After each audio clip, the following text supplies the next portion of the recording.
아브라함 강해 잠깐 쉬고요. 우리 수련의 마무리 말씀 우리 함께 듣도록 하겠습니다. 우리는 수련의 기간 동안 아브라함의 인생을 통해서 계시되는 이 부르심의 영광을 봤습니다. 이 부르심은 하나님께서 산산이 부서질 바벨의 세상에서 하나님을 알지 못하고 또 하나님을 알려 하지 않는 상태 속에서 살아갔던 자에게 먼저 나타나셔서 하나님 나라로 이끄시는 은혜를 말하죠. 쉽게 말해서 기독교 신앙의 출발이 바로 부르심이라는 것입니다. 이 부르심이 나에게 진정으로 적용되기 위해서는 한 가지가 요구되어집니다. 그건 바로 나의 고향 친척 아비집을 떠나라는, 즉 갈대아 우르를 떠나고 적과 꿀이 흐르는 땅의 논리로 사는 명령에 순종하는 것입니다. 여러분이 수련의 기간 동안에 이것을 들으면서 사람이 어떻게 갈대아 우르를 떠날 수가 있지? 즉 나의 본성과 현재의 어떤 방향성들을 다 털어버리고 내가 그렇게 의지하고 고집했던 내 견해가 있잖아요. 내 정신을 다 부인한 채 보이지 않는 하나님 한 분으로 충분성을 가지고 어떻게 그분 한 분만을 의존하면서 살 수 있지? 어떻게 달콤한 세상을 거절하고 보이지 않는 하나님의 복을 추구할 수 있지? 라고 반문하는 사람들이 혹 있을 수 있습니다. 또는 정말 부르심이 그런 것이야? 기독교 신앙이 바로 그런 것이야? 그렇게 순종하는 믿음이 있어야 하는가? 꼭 그래야만 되는가? 또 그렇게까지 해야 되는가? 이런 저항 같은 물음을 하는 분들이 있을 줄 압니다. 그래서 주님은 우리에게 이런 말씀을 하신 거예요.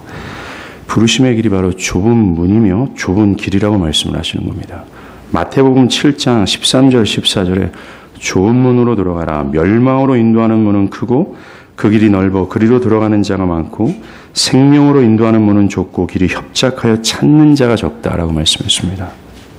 예, 주님이 제시하는 생명의 길은 말입니다. 즉 바벨의 세상에서 산산이 그들과 함께 하나님 앞에 무너지는 인생이 아니라 생명의 길은 여전히 갈대아 우르의 습성과 본성과 방향성을 추구하면서 동시에 하나님의 말씀을 따라 사는 넓은 길을 제시하지 않는다라는 겁니다. 지금 여러분이 가지고 있는 신앙적 견해들이 있잖아요. 그런 신앙적 견해라고 할 수는 내가 편한 대로 내가 하고 싶은 대로 살면서 하나님을 베개처럼 옆에 끼고 가는 것을 용납하지 않는다라는 겁니다. 여러분이 수련의 기간 동안에 들었던 좀 좁게 느껴지는 인생, 거칠게 느껴졌던 신앙, 그렇게 몇 명이나 과연 살 수 있을까라고 했던 그런 인생이 바로 생명으로 인도하는 좁은 길의 어떤 인생이라 말할 수 있다라는 거예요. 사랑하는 여러분, 하나님은 우리에게 분명히 생명의 길을 너무나 뚜렷하게 제시하셨습니다. 모호하게도 아니죠. 너무나도 확실하게, 너무나 뚜렷하게 이것이 살 길이라고 제시를 했다라는 겁니다. 갈대아 우르를 떠나야 된다고 얘기하셨다라는 거죠. 그리고 보이지 않는 하나님께서 알 수 없는 미래를 지시하는 그 인생, 하나님 한 분을 의존하면서 그분 때문에 충분성을 느끼면서 따라가도록 하나님은 그래야 산다라고 말씀하셨다라는 거예요. 하나님은 다른 길을 제시하지 않았습니다. 하나님은 세상과 또 하나님을 겸하여 섬길 수 있다라고 얘기하지도 않았습니다. 너무나도 분명하고 뚜렷하게 말씀하셨다라는 것이죠.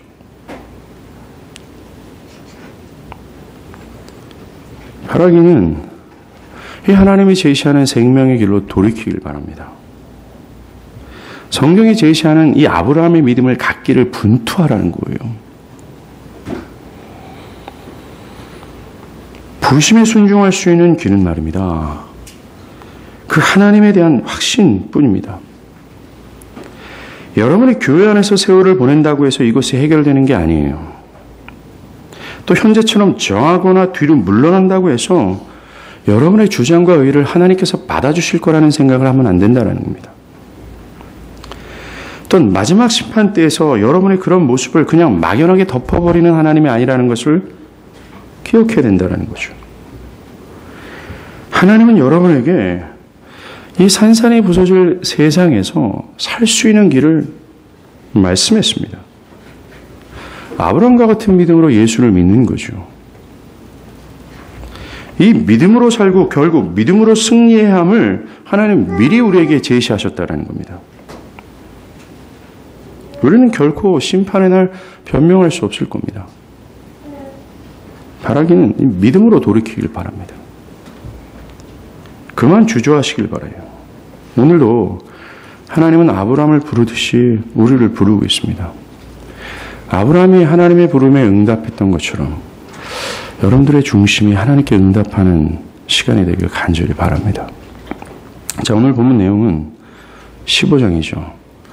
믿음이 증명된 아브라함에게 하나님이 이 자손과 땅을 약속하신 직후에 벌어진 사건입니다. 갈대아 우르를 떠나라는, 즉 아브라함의 옛 습성과 방향성을 모두 다 털어버리고 그가 의지하고 고집했던 자기의 견해와 정신을 모두 버리고 오직 하나님이 지시할 땅으로 가라는, 보이지 않는 하나님께서 자신의 미래를 전폭적으로 어떻게 이끄실 거라는 것, 그것 하나 의존하면서 살라고 하시는 하나님의 부르심에 순종하는 그 믿음이 증명된 직후에 일어난 사건이라는 거죠.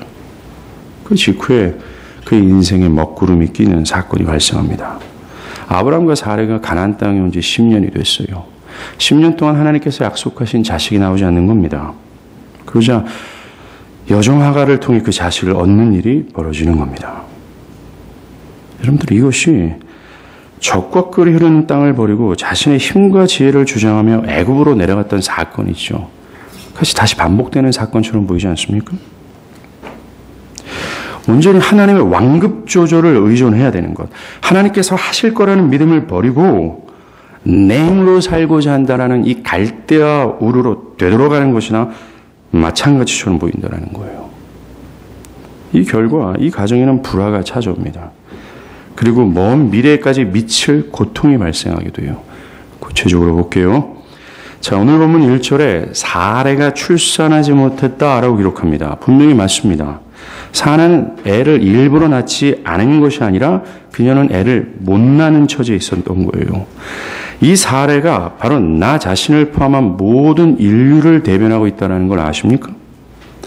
사례처럼 모든 인간은 자식을 출산하는 할 수 있는 어떤 구조와 기능을 가지고는 있지만 자기가 자식을 원한다고 해서 자식을 낳을 수 있는 능력은 없다라는 거예요. 왜냐하면 모든 출산은 하나님의 은혜로만 얻어질 수 있기 때문입니다. 야곱의 둘째 부인 라헬이 자식이 없자 야곱에게 내게 자식을 낳게 하라. 그렇지 않으면 내가 죽겠다라고 불평하자 야곱이 그녀에게 이렇게 얘기해요. 성을 내어 이르되 그대를 임신하게 하지 못하는 이는 하나님이시니 내가 하나님을 대신하겠느냐라고요.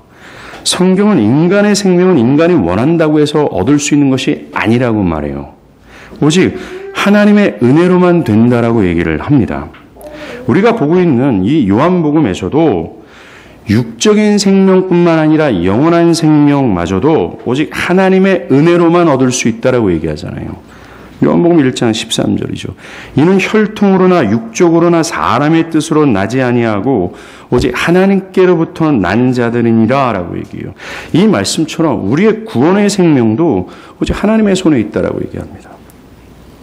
오늘 본문 1절에 사레가 출산하지 못했다라고 하면서 10년 전에 하나님이 약속하신 자식을, 그 약속의 자식을 사레가 출산하지 못하고 있음을 보여줍니다. 이것은 우리에게 하나님이 약속하신 자손 있잖아. 이 자손이 제가 뭐라고 말씀드렸어요? 미래적 예수라고 그랬잖아요. 그 예수를 통해서 얻어지는 이 구원, 그 생명, 이것은 스스로의 힘과 지혜는 가질 수 없다는 사실을 얘기해 주면서 모든 인류는 사례처럼 스스로의 힘으로 미래적 예수를 출산하지 못하는 영적 불임녀라는 사실을 고발해 주는 거예요. 니네는 못해. 사라가 못하고 있잖아. 이 영적인 후손, 이 약속의 자손, 우리에게는 그 예수를 통해서 얻어지는 생명 있잖아. 니네들은 못하는 처지야. 너희들은 불임녀와 마찬가지야. 라고요. 10년 동안 아브라함과 사레가 부부관계를 했음에도 불구하고 안 된다라는 거예요. 하나님이 그렇기 때문에 인간이 그렇게 무능력한 존재고 인간의 힘으로는 그 생명 취할 수 없는, 인간은 무능력한 존재라는 얘기를 해주는 겁니다. 그러면서 하나님이 주시지 않아도 할 말 없는 존재라는 거예요. 정말 인간은 아브라함이 보여준 믿음 있잖아요. 젖과 꿀이 흐르는 삶의 논리들. 오직 하늘의 완급 조절만을 기대하는 거죠. 자신의 힘과 지혜로 미래를 대비할 수 없는 모래땅이잖아요. 하나님이 주시면 받을 수 있고 하나님이 안 주시면 어쩔 수 없는 인생. 정말 인간은 그 가나안 땅, 이 젖과 꿀이 흐르는 땅의 논리를 의존하고 하나님의 어떤 해주시는 것을 그것을 의지할 수밖에 없는 존재라는 것. 이것을 사례가 출산하지 못하였고 이 구절에서 우리에게 알려주는 것입니다. 그런데 자신의 무능력을 알아야 되잖아요. 그리고 젖과 꿀이 흐르는 땅의 논리를 믿고 하나님의 해주시길 기다려야 되잖아요. 그런데 이 아브라함과 사례가 오늘 갈대아 우리의 습성으로 다시 되돌아가는 것을 보여줍니다. 약속의 자신을 사례가 자신의 힘으로 만들려는 계책을 말합니다. 2절이죠.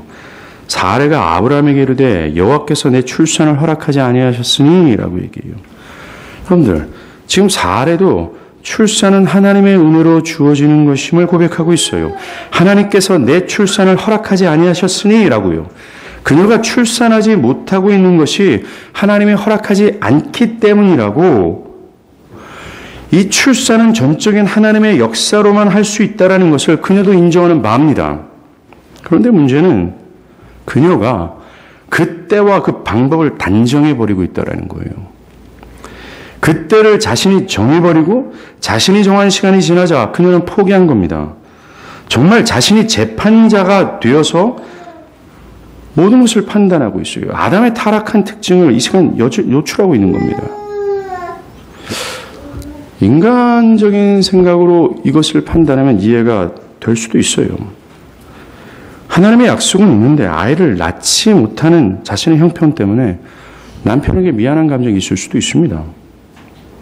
그리고 10년이나 넘게 아이가 생기지 않을 때 그녀는 하나님께서 원래부터 나를 통해서가 아니라 다른 방법을 통해서 자손을 허락하시지 않을까?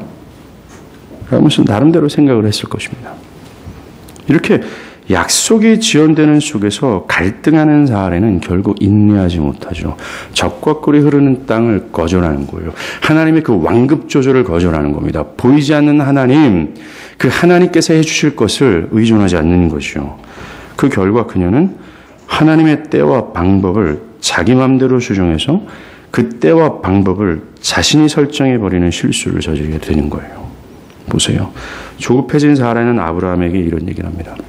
2절에 원하건대 내 여종에게 들어가라. 내가 혹 그로 말미암아 자녀를 얻을까 하노라 라고 얘기해요.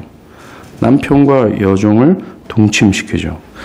그녀는 지금 근동 지방의 흔한 관습을 이용하고 있는 겁니다. 그 당시 자식을 낳지 못하는 여자는요, 자신이 두고 있는 여종의 몸을 통해서 아이를 낳거나 때로는 시바지 같은 개념으로 다른 여자를 통해서 상속자를 낳는 이 관습이 있었어요. 사례는 남들 다 아는 사회적 풍속을 이용하고 있는 겁니다. 그 사회적 관습으로 자식을 얻으려고 하는 거죠. 이런 사라의 묘책은요, 하나님께서 창조하신 결혼의 궁극적인 의미를 배척하는 길입니다. 하나님은 오직 한 남자와 한 여자만을 허락하셨어요. 아브라함은 이런 결혼의 궁극적인 의미를 알고 자신에게 아내로 사레만 주셨음을, 그리고 하나님께서 사레만을 통해서 자식이 나오게 하실 것임을 굳게 믿었어야 되는 것입니다. 사레도 마찬가지죠.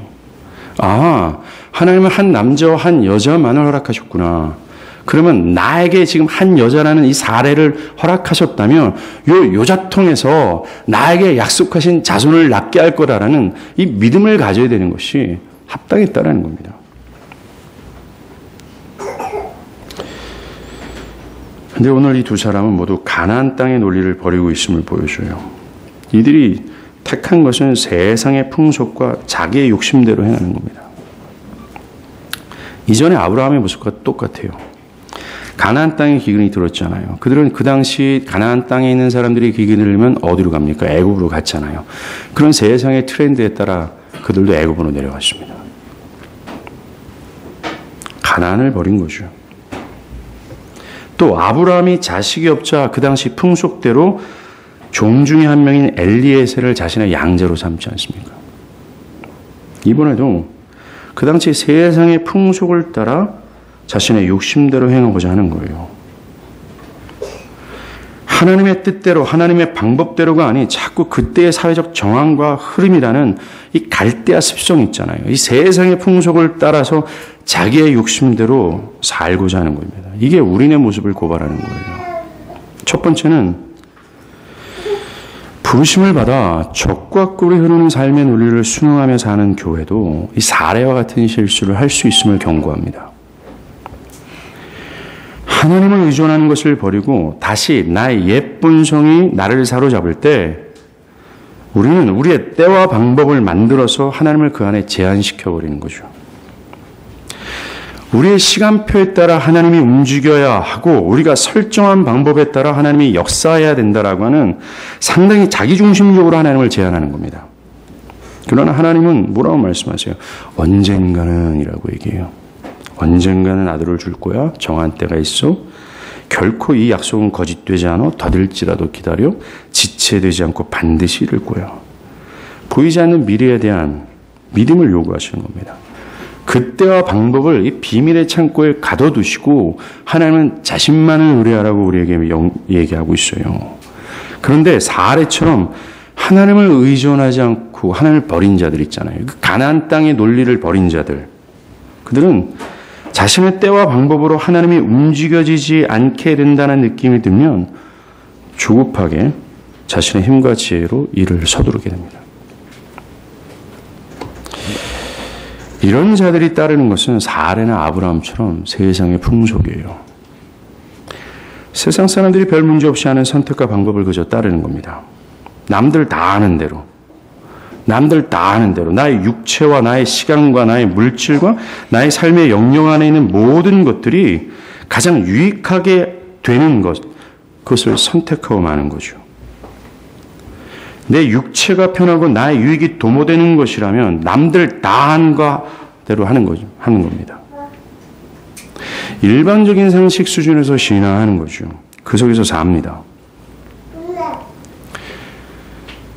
오늘날 신앙이 상식 수준에 미치지 못하다 보니까 일반적인 상식과 흐름에 따라 어느 정도 신앙생활하는 행위를 하게 되면 좀 괜찮은 신앙처럼 보여질 때가 분명히 있어요. 그런데 우리가 3박 4일 동안 아브라함의 믿음을 보면서 아브라함의 인생, 즉 부르심을 받은 인생은 일반적인 상식과 세상의 흐름과 어울리지 않는다라는 것을 우리가 배웠습니다.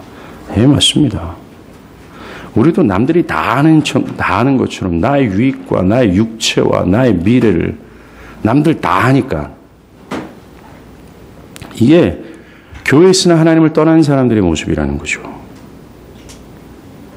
불신자 이상을 선택하거나 교회도 남들 다 아는 현대교회의 트렌드를 따르는 겁니다. 자기 자녀의 양육하는 방법에 대해서도 사업을 하는데 남들 다 아는데 뭐 하면서 그저 세상의 흐름을 따르죠. 그것이 지혜라고 여깁니다. 이처럼 하나님의 완급 조절을 버리는 거죠. 보이지 않는 하나님을 의뢰하지 않는 사람들. 이 사람들이 따르는 것은 세상의 풍조와 자기의 마음대로 행하는 겁니다. 오늘 본문의 사례처럼 말이죠.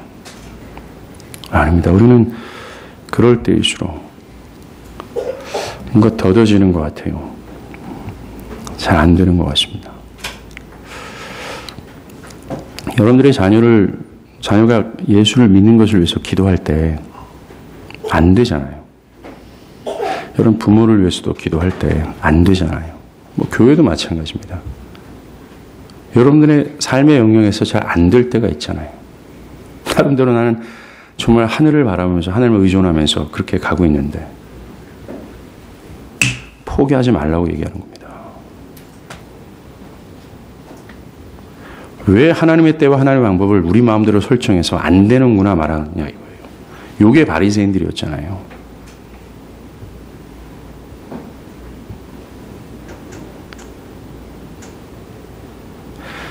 사례와 같은 실수를 해서는 안 된다는 겁니다. 우리는 그럴 때일수록 믿음의 근성을 발휘해야 돼요. 그때와 방법을 비밀의 창고에 놓으신 하나님께 맡기고 그저 그분 한 분만을 여전히 의뢰하는 겁니다. 물과 풀이 풍성해 보이는 이 소돔 땅의 유혹을 뒤로하고 헤브론 돌산에 조용히 올라가서 우리 인생의 상황이 예수라는 사실을 좀 믿고 그분 한번 붙잡고 가야 되는 건 아닙니까? 왜 이렇게 남들 다 아는 식의 신앙, 남들 다 아는 식의 인생을 사냔 말이에요. 이 세상 바벨이 극단적 이기주의에 빠져서 자기중심성을 가지고 심지어 하나님도 자기중심성으로 이해하면서 살아가는 그 삶의 패턴으로 왜 살아가냐는 말입니다.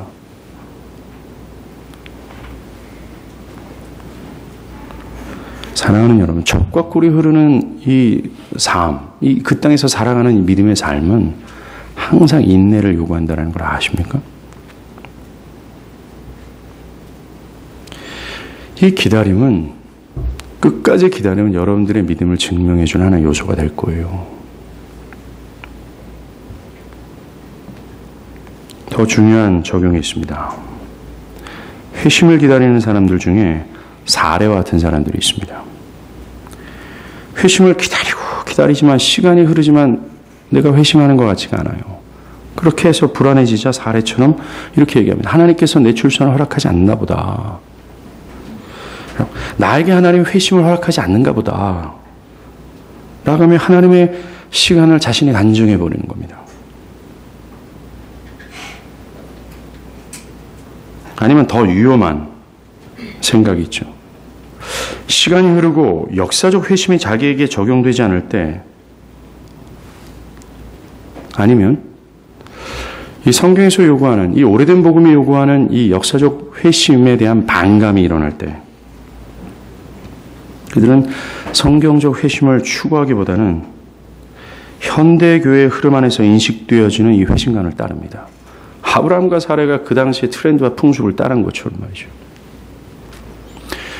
회심이 더디어지는 자신의 모습을 보면서, 아니면 이 성경적 회심에 대한 저항을 하면서 그들이 택하는 건 사례와 아브라함처럼 현대 교회 안에서 흘러가고 있는 이 회심에 대한 이 트렌드, 어떤 회심의 트렌드가 있잖아요. 어떤 그런 사고를 택하는 겁니다. 이들은 뭐 굳이 그렇게까지 회심해야 되나? 뭐 그렇게까지 죄를 자각해야 되고, 뭐 그렇게까지 십자가의 은혜를 깨달아서 좁은 길과 좁은 문을 가야 되나? 뭐 그렇게까지 칙칙한 종교 생활을 해야 하는가? 남들 다 같이 하는 교회 생활을 하면서 나도 남들 똑같은, 그들보다 내가 좀 어느 정도 교회 생활을 하는데 그들도 나와 같은 신앙적 견해를 가지고 있으면서 구원의 확신을 가지고 있지 않은가? 나도 그들처럼 교회 안에서 기쁘고 즐겁게 생활하고 있잖아. 그러니까 난 회심한 자가 아니겠어? 라고 회심의 잣대를 지금의 트렌드에 설정하고 그 설정 속에서 자신의 회심을 단정해버리는 거예요. 사례처럼 말이죠.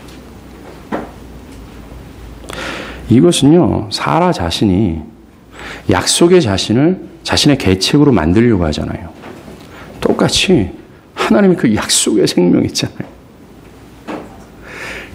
아브라함의 후손 안에만 있는 자들에게 허락되어지는 그 생명 있잖아요. 아브라함과 동일한 믿음으로 그의 영적인 후손에게만 허락되어지는 이 생명 있잖아요. 이 생명을 하나님의 뜻이 아닌 이 트렌드가 자신의 어떤 잣대가 되어 자기가 낳고 있는 거예요. 자기가 설정하는 죄악을 범하고 있다는 겁니다. 이것처럼 위험한 발상이 없습니다. 사람들은 하나님의 뜻과 하나님의 모든 일에 관련돼서 구원이 뭔지, 믿음이 뭔지, 회심이 뭔지, 하나님의 영광이 뭔지, 교회가 뭔지, 이것을 성경 안에서 살펴보기보다는 그 당시에 모든 사람들의 견해에 더 귀를 기울이는 거예요. 일반적으로 대부분 교회 안에 다 하고 한다면, 다른 일반적인 교회에서 많은 사람들이 그렇게 생각하고 이렇게 견해를, 그런 방법을 추구한다면 그것이 진리인 것처럼 생각을 합니다. 무분별하죠. 아까도 말한 심지어 가장 자신의 회심 여부마저도 성경을 보고 판단하지 않습니다. 그죠? 일반적인 사람들이 갖고 있는 이 종교적 관습을 바탕으로 자신을 판단하죠. 남들도 다 이렇게 신앙생활하고 이렇게 예수 믿는다고 한다면서 나도 그 정도는 하잖아요. 나는 그 정도는 하잖아요. 아니 때로는 그 정도보다 좀 낫지 않습니까? 그러면서 나는 구원을 받았겠지라고 생각하는 겁니다. 하나님은 이런 일반적 관습을 따르는 데는 구원이 없다라고 말씀하셨어요. 지금 하나님은 아브라함에게 이렇게 얘기했어요. 하갈이 낳는 자식 있잖아. 그 자식은 이 약속의 씨가 아니야 라고 말씀했어요. 나는 그를 죄에 버릴 거야. 즉 아브라함의 후손에만 하나님이 복을 주신다고 창세기 12장에 얘기했잖아요. 즉 하갈이 낳는 자식, 즉 그 당대 트렌드를 따라 자신의 묘책으로 만들어낸 그 자식, 마치 약속의 자식처럼 보이기는 하지만 나는 그를 제외시킬 거야 라고 말했어요. 똑같아요.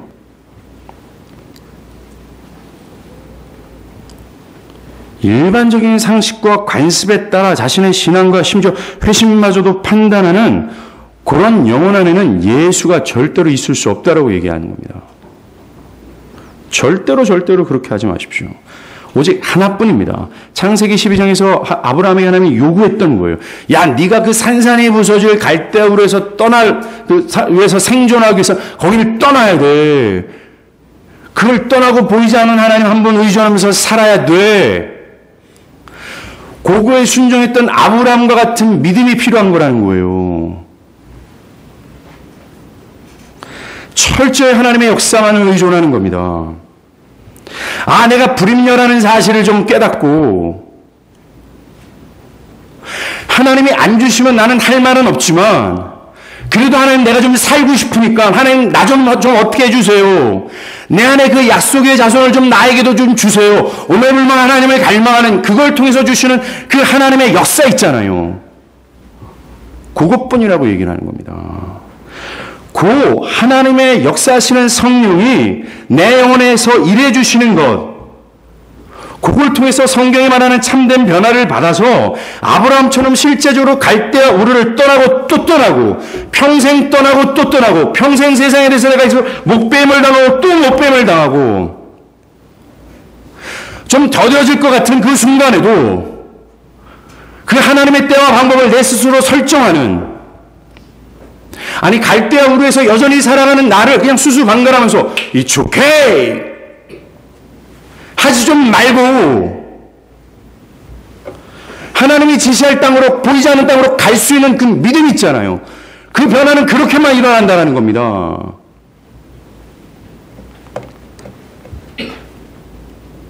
아브라함이 보여주던 믿음이라는 거예요. 하나님이 해주시는 내면의 변화, 그 내면의 변화를 실제적으로 뒤따르는 아브라함과 같은 인생, 그거라고 얘기를 하는 겁니다.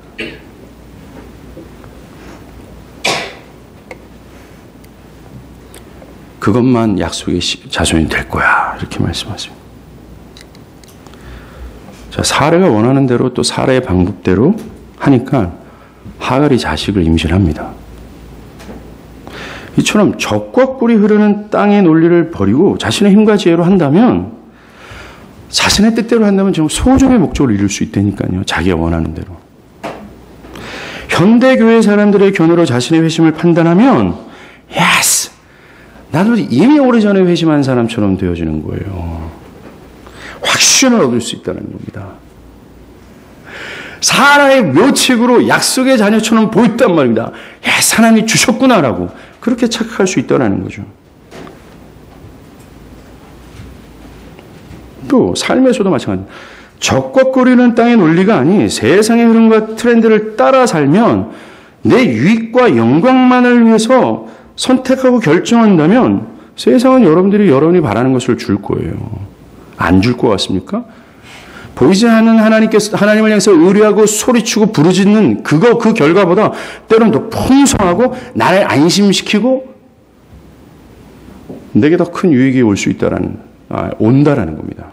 올 수 있다라는 게 아니라 올 수 있죠. 육체의 편안함을 주고 여러분이 추구하는 물질의 요소를 주고 다 타협하는 여러분의 편에 서서 여러분의 마음을 안심시켜 줄 거라는 거예요. 괜히 보이지 않는 하나님 따라가면서 괜히 무거운 죄책감 느끼면서 힘겹게 신앙생활로 힘겹게 사느니 세상 택해서 세상의 방법과 세상의 어떤 것 논리로 그것을 선택하며 결정하면서 산다면 여러분들은 그 타협 속에서도 세상은 여러분들에게 안심을 줄 거예요. 평안을 줄 겁니다. 굉장히 자신을 합리화시키면서 그 합리화하는 것이 더 강화되어지고 심지어 그런 논리로 살아가면서도 난 정말 아브라함의 믿음을 갖고 있는 사람이야 이렇게 주장할 수도 있다는 거예요. 근데 문제가 발생됩니다. 이 문제는 현재 시점에서 발생되지만 여러분의 영원한 미래에 지대한 영향을 끼치게 될 거예요. 오늘 본문의 사례를 보세요. 문제가 생겼잖아요. 4절에 임신한 여종 하갈에게 사례가 멸시를 받습니다. 그것으로 마음은 상하고 또 고통을 당하죠. 그리고 이 아브라함과 사라 이 부부간에 불화가 생깁니다. 5절 사레가 아브라함에게 이르되 내가 받은 모욕은 당신이 받아야 옳도다. 내가 나의 여종을 당신의 품에 두었거늘 그가 자기의 임신함을 알고 나를 멸시하니 당신과 나 사이에 여호와께서 판단하시기를 원한다. 우리는 이 구절 안에는 뉘앙스로 충분히 이 두 부부 관계가 불화하고 있다는 것을 충분히 알 수 있어요. 하나님을 벗어난 선택을 한 이 두 부부를 보세요. 분명 한 사람이 잘못된 계책을 내놓았음에도 불구하고 이 잘못된 계책을 내놓던 사람은 자신의 잘못을 인정하기보다는 다른 사람에게 그 책임을 돌립니다. 서로 하나가 되어서 그것을 해결하기보다는 서로 으르렁거리고 있어요. 분쟁이 일어난 겁니다. 창세기 3장에서 나오는 그림과 매우 유사해요. 그때도 여자가 남자에게 하나님을 떠날 것을 제안했습니다. 마치 사레가 아브라함에게 갈대아 우르로 다시 되돌아가자. 야, 여종 하갈과 동침해라. 이런 제안을 한 것과 같이 똑같다라는 거예요. 그것에 아담은 침묵했죠. 그리고 순응했습니다. 결과 어떻게 됩니까? 두 사람이 불화가 되죠. 더 나아가 인류 전체에겐 저주였습니다. 이처럼 여러분이 적과 꿀이 흐르는 땅의 논리를 떠난다면 당장에는 임신할 수 있겠지만 결국에는 고통이 올 거라는 거예요. 여러분의 남편과 아내 그리고 여러분이 주변에 있는 믿음의 사람들과 불화하게 될 겁니다. 여러분의 가정 안에는 하나님의 뜻이 주장하기보다는 여러분의 고집과 주장이 지배하게 될 거예요. 그것은 마귀가 역사하는 장이 될 겁니다. 그곳에 여러분은 불화로 인해 고통을 당하게 될 거예요. 하나님이 아브라함과 사레를 한 몸 된 결혼관계로 부르셨잖아요. 하나 되는 부부관계로 부르셨건만 사레가 갈대아 우르의 습성을 그 계책을 선택할 때 결과가 뭡니까? 그 하나됨이 깨지는 거죠. 아담과 하와의 하나됨이 깨진 것처럼 말입니다. 남편이나 아내나 잘 들으십시오. 신앙은 여러분들의 부부관계에서 가장 우선순위로 적용되어야 될 사안일 거예요. 남편이나 아내나 여전히 갈대아우르의 습성이 역사하고 있다면 그 부부는 하나님께서 요구했던 그 부부의 하나됨은 절대로 불가능한 겁니다. 그 가정은 상당히 불화하고 불행한 가정이 될 거예요. 그리고 그것이 더 확장되는 게 교회 아닙니까? 그 사람은 이 갈대아우르의 습성이 여전히 역사하는 것을 그냥 허용하고 살아가는 사람들이라면 교회와도 불화하게 될 겁니다. 불보듯 뻔해요. 진정한 교회가 된 사람들은 그 사람들의 이기적인 결정으로 인해 그들이 알지 못하는 상처를 받게 될 거예요.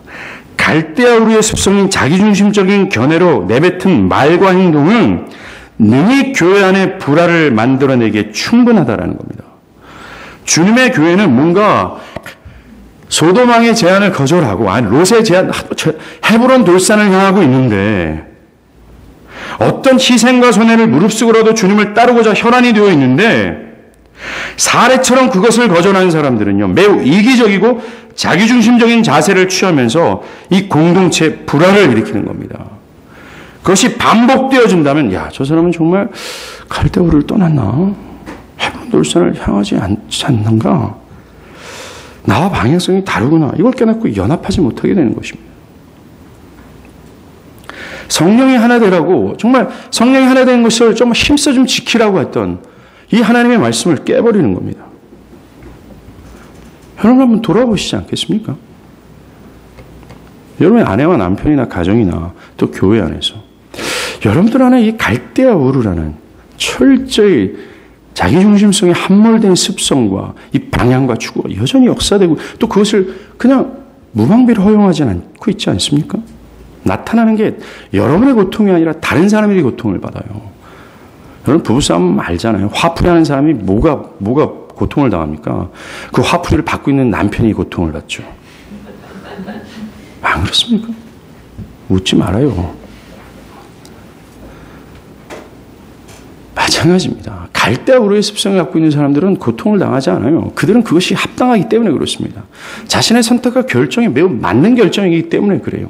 자신의 그런 견해가 맞기 때문에 그렇습니다. 나와 맞지 않은 견해를 갖고 있는 사람이 틀린 것뿐이에요. 이게 갈대아 우르의 습성을 가진 사람의 모습이라는 거예요. 그러니까 그는 고통은 절대 안 받고 그는 여전히 자유하고 기쁩니다. 상대방만 그냥 괴로워 죽겠는 거예요. 교회만.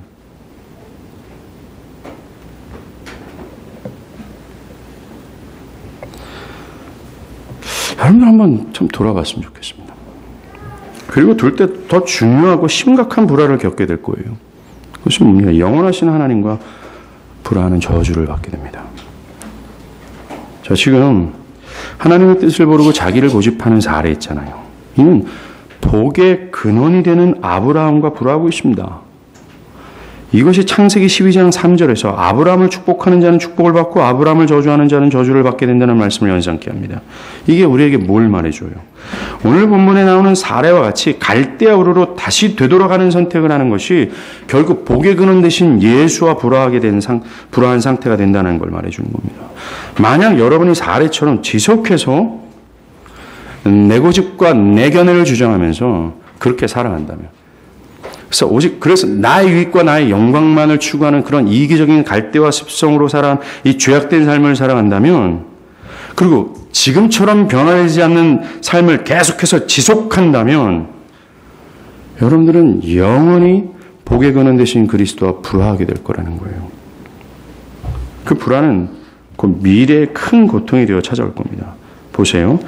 자, 사례 어떤 순간에 잘못된 선택이 있죠. 이 순간의 잘못된 선택으로 이 가문의 미래의 큰 고통을 낳게 됩니다. 우리가 읽지 않았지만 12절, 우리 창세기 16장 12절 한번 보세요. 사례가 잘못된 선택으로 낳은 아들에 대해서 얘기하는 겁니다. 12절, 들나귀 같이 되리니 그의 후손이 모든 사람을 치겠고 모든 사람이 손이 그를 치며 그가 모든 형제와 대항해서 살리라. 사라의 잘못된 선택으로 한 결과 나타나는 이 후손이요, 다른 사람이 고통을 안겨줄 거라고 얘기합니다. 이스마엘 아닙니까? 이스마엘의 후손이 현재 아랍인들이잖아요. 철저히 그들은 이삭과 이스라엘을 괴롭히는 자들이 됩니다. 결국 사례의 순간에 잘못된 선택이 그의 후손이 괴롭힘을 당하는 결과를 낳게 되는 거예요. 먼 미래까지 영향을 끼칩니다. 이와 같이 여러분의 잘못된 선택과 결정이 말입니다. 이 갈대아 우르의 습성을 따르는 거죠. 현재의 삶의 고통을 줄 뿐만 아니라 먼 미래의 고통이 되어 찾아온다는 걸 기억해야 돼요. 여러분이 희생과 손해와 고통을 감수하면서까지 인내한다면 당장은 보이지 않고 만져지는 것이 없다 할지라도 하나님을 그렇게 미련하게 따른다면 여러분의 미래는 안식이 있을 겁니다. 그러나 사례와 같다면 여러분의 먼 미래 있잖아요. 지옥이 될 겁니다. 왜냐하면 여러분이 선택한 갈대아 우르는 그리스도와 절대로 이렇게 가깝게 하지 못해요. 그리스도와 불화하게 만들기 때문입니다.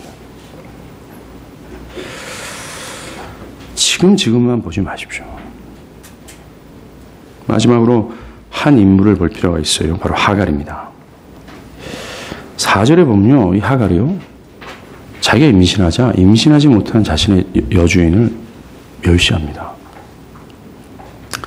이 멸시라는 단어가요, 창세기 12장 3절에서 아브라함을 저주하는 자는 저주를 받을 것이다라는 저주에서 사용된 단어입니다. 지금 하갈은 아브라함의 아내, 곧 아브라함과 결혼관계가 되어 하나가 된 사례 있잖아요. 아브라함이지 않습니까? 이를 저주하고 있는 거예요. 그것으로 인해 그녀는 아브라함의 후손이 될 수 있는 어떤 기회를 차버리고 있는 겁니다. 그럼 나중에는 진짜 저주를 받죠. 아브라함 가문에서 영영이 쫓겨납니다. 이 불쌍한 여자를 보세요. 사실 하갈은 임신하지 못한 자신의 주인 사례를 멸시하면 안 될 입장입니다. 그 당시요, 주인의 아기를 임신을 했어도 상속권인 어떤 분깃이 없어요. 그게 그 당시 관습입니다. 그것처럼 하갈이 비록 자기가 주인의 아이를 임신했다 해도 그는 여전히 여종일 뿐이에요. 그는 교만했습니다. 자신에게 어떤 분깃도 주권도 없었음에도 불구하고 마치 자신이 주인의 아내가 된 것처럼 행세한 거죠. 이 사실, 이 하갈이 말입니다, 이스마엘과 같이 갈라디아서 4장에서 바울이 말한 거짓 고백자들의 전형이에요. 이 거짓 고백자들의 특징이 바로 교만입니다. 성령으로 거듭난 자들, 즉 그 하늘의 왕급 조절을 온전히 의존한 자들이잖아요. 그 하나님의 성령으로 내 내면이 어떻게 변화가 일어나는 사람들 있지 않습니까? 다시 내 영혼이 새 창조의 역사가 일어난 그런 변화를 받아 그 변화된 내면이 삶으로 노출되어 마치 아브라함의 인생을 뒤따라가는 것처럼 보이는 자들 있잖아요. 성령으로 거듭난 자들. 이 사람들은 자신이 어떤 분깃도 주장할 수 없는 자라는 사실을 처절하게 깨달아요. 아, 내가 불임녀구나 라는 걸 깨닫게 되죠. 그래서 자기 부인과 겸손의 모습을 가지고 은혜를 깨달으며 살아가요. 실제적으로 갈대아우르를 떠나는 역사가 뒤따른다는 것. 그런데 하갈과 같은 이 거짓 고백자들은 현재 교회 안에 머물러 있으면서 교만합니다. 그리고 이 땅에 어떤 분깃도 없는 입장임에도 불구하고 내 시간, 내 물질, 내 생명, 내 미래에 대해서 내 것이라고 주장을 하는 거예요. 내 자식 새끼라고 하면서 이건 내 거야. 내 삶의 영역 다 내 거야. 하갈처럼 우리는 어떤 주장도 분깃도 주장할 수 없는 그런 입장임에도 불구하고 어리석게 거짓 고백자들은 이렇게 교만하다라는 겁니다. 교회는 여전히 다니지만 교회 안에 있을 뿐 그 영원한 것에 대해서 달콤함을 느끼지 못해요. 여전히 이 세상을 꾹 쥐고 있는 채 어떤 희생도 치르지 않으려고 하는 겁니다. 여전히 양다리 걸치고 넓은 길을 겸허하여 걷는 패망의 자녀가 될 뿐입니다. 사랑하는 여러분, 정말 나 자신이 하갈의 상태에 있지 않은가 한번 돌아봤으면 좋겠어요. 그리고 사례와 같은 입장을 취하면서 살고 있지 않은가 돌아봤으면 좋겠습니다. 우리는 매 순간 하나님의 부르심에 순종해야 될 존재들입니다. 여러분들 3박 4일의 수련회 동안 나름대로 하나님의 은혜를 받으셨잖아요. 그 말씀이 내 내면을, 내 정신과 견해를 변화시키는 은혜를 경험하지 않았습니까? 근데 15장에서 아브라함도 똑같았어요. 그 아브라함의 그 위대한 믿음이 증명돼서 하나님께 상을 받는 그런 장면 직후에 이런 어리석은 선택을 합니다. 이게 나같지 않습니까? 어제 하나님의 그 하늘이 열리는 은혜를 경험했음에도 불구하고 오늘 우리는 또 갈대아우르를 택하는 거예요. 그래서 우리에게 은혜가 필요합니다. 그래서 하나님의 부르심에 주구장창 따라가기 위해서 필요한 게 은혜예요. 우리 교회도 은혜가 필요하지 않겠습니까? 사라의 묘책을 따라가는 것이 아니라 적과 꿀이 흐르는 땅의 논리로 교회를 바라보고 교회가 어찌 될 것을 하나님만을 의존하는 또 이런 것들.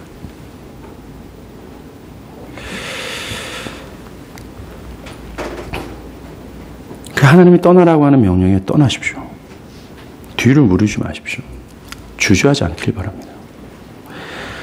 지금 주저하고 뒤로 미루는 분들이 있다면 아마도 그분들은 평생토록 그렇게 살 수 있어요. 그럴 가능성이 아주 다분합니다. 그는 지속해서 고집을 부릴 것이 뻔해요. 오늘 하나님이 여러분이 부르실 때 믿음으로 순종하길 바라요. 제발 갈대아우를 떠나고 젖과 꿀이 흐르는 땅의 논리로 살아가십시오. 그러다가 진짜 젖과 꿀이 흐르는 땅이 있잖아요. 그때 함께 가길 바랍니다. 진짜 함께 가길 바랍니다. 기도하겠습니다.